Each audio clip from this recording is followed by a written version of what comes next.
Hey everybody, Lake Sturgeon Aquariums here today. I'm finally back with a species video, and this species is my favorite fish of all time. I know I probably say that in every single one of the videos like this I make, but I mean it wholeheartedly this time. This is my favorite fish in the freshwater part of the hobby for sure. It is the Peacock Gudgeon, or aka the Peacock Gubby. They go by both names, and it is an amazing fish. I love this fish, everything about it. There is no cons to this fish in my mind. It is just a must-have for any type of freshwater tank that can hold them. So I'm going to start off by giving you their tank recommended sizes. I'm going to say, in my experience, these don't get that big. They're going to get around 2 inches max, if that. So honestly, if you start off in a 10-gallon aquarium, maybe upgrade them to a 15 or a 20 in the future. But I've seen them do really well in 10-gallon aquariums, but I would recommend aim for a 20-gallon aquarium if you're going to keep these fish long term. If they're in a 10-gallon tank their whole lives, they're probably still going to do just fine. I recommend densely planted aquariums from pretty much all of my videos, but this fish really does thrive in a planted aquarium, and it just brings a lot of color to a planted aquarium as well. So it's just a really neat fish to have. I mean, the color on this fish is unbelievable. Like, you would think it was a saltwater fish if you didn't know what you were looking at, but it's stunning. It really is. And not too many people know about these fish. Like, when I first started doing my little aquarium job where I take care of people's aquariums and I set them up and all that, nobody even knows what a Peacock Gudgeon is. And when I show them a picture of this fish, they're like, oh my gosh, get me that fish. So it's a really popular fish when people finally see it. And they're easily overlooked in pet shops, I've noticed. Sometimes a lot of pet shops don't even carry them. I know of one pet shop that has them, but you can always get them as a custom order if you know what you're looking for. When it comes to the tank parameters and everything, obviously no ammonia, no nitrate, no nitrite, no ammonia, no nitrite. A little bit of nitrate is good, especially when it's beneficial for the aquarium. Like if you have like 15 to 20 nitrate in an aquarium, sometimes that can be a little bit high, but if you have a super densely planted aquarium, it's going to be utilized in the tank, so that's relatively normal, and I've seen them acclimate to such levels like that.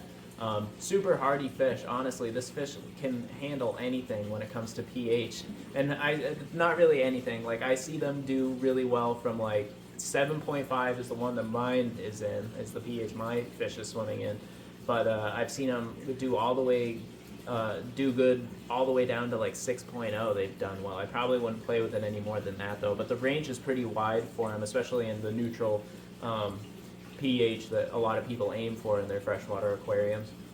When it comes to the behavior of this fish, he's not a bully or anything like that. If a fish does get too close to him, that's why you want to be careful in the smaller aquariums if you keep him in. If it's overcrowded, he might be a little stressed out and kind of nip at things that get too close to him. I mean, they don't have much space to move around in a 10-gallon aquarium, so I definitely recommend just having at least like 2 Peacock Gudgeons only in there. But in a larger tank, like a 55-gallon, I mean, they're going to be able to swim around and do their own thing, and if a fish gets too close to them, they're probably just going to look at them and be like, whatever.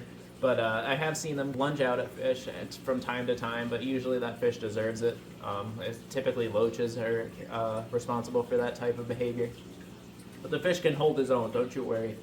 I put this fish in one of my clients' tanks, and as soon as I was done acclimating him, I put him in the tank, and he swam directly in a angelfish's face, a pretty large angelfish compared to the Peacock Gudgeon at the time. And he swam right up in that angelfish's face and just gave him the stare down that angelfish will never forget.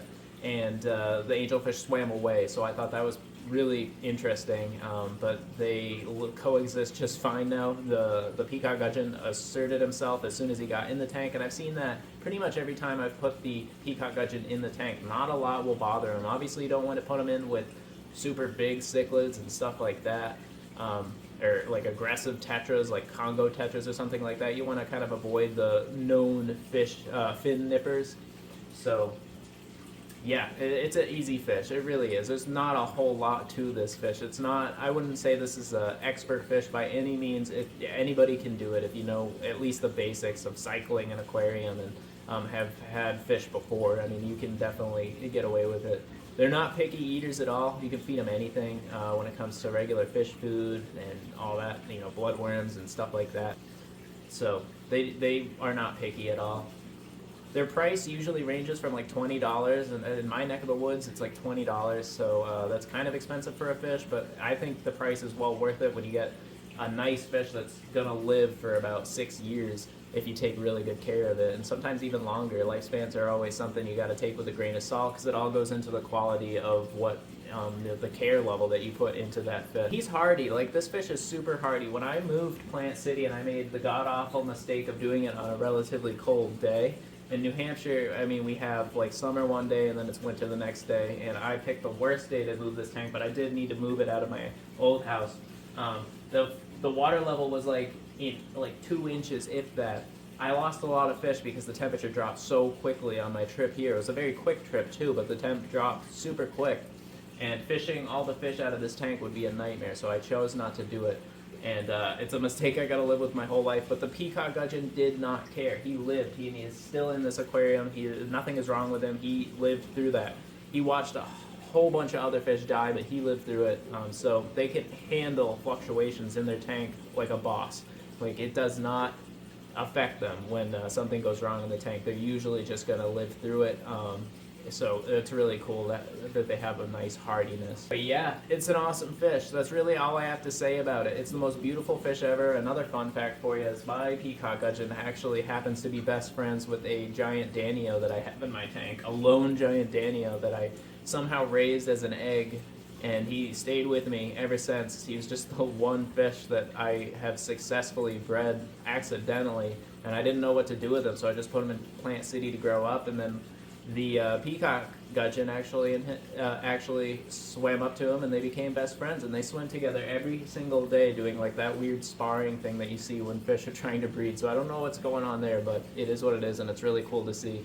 So the Peacock Gudgeon, obviously, the name, it comes, from a peacock, and you can really see that in the fish itself. I mean, it has a little dot on the end of its tail, but it flexes its fins. It stretches his fins out, and you see all the colors on that fish when he's really trying to impress the ladies and all that fun stuff. So it's just a truly amazing, colorful fish for a freshwater aquarium. But that's really all I have on this fish. I mean, there's nothing, like I said, there's nothing to this fish, really. Anybody can really keep it. So I really appreciate you guys watching this video. Let me know if you've kept Peacock Gudgeons, or if you do keep Peacock Gudgeons, let me know about them in the comments. Hit the like button, and you can subscribe, and if you want to see more. And I appreciate you taking the time. So have a good rest of the day.